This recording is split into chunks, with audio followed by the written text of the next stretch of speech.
দেখুন পুকুরে মাছগুলো কি সুন্দর লাগছে। অনেক মাছ একসাথে আসছে।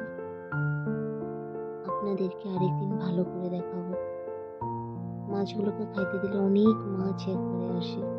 আমি খাবার নিয়ে আসতে ভুলে গেছি, ওদেরকে আগেই খাবার দিয়ে দিয়েছে, তখন ভিডিও করা হয়নি। এই দেখুন বিড়ালগুলো, আমাদের বাড়িতে 3টা বিড়াল আছে। এই হচ্ছে ওই বাচ্চাটার মা,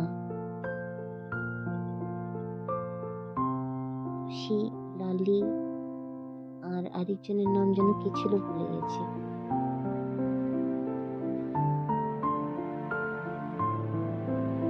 এই দেখুন ঘাটে মাছ দেখাচ্ছে, কি সুন্দর মাছ।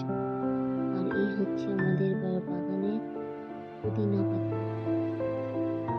দেখেছেন কত হয়েছে। পুদিনা পাতা তো খুবই হেলদি হয়, প্রায় আপনি সব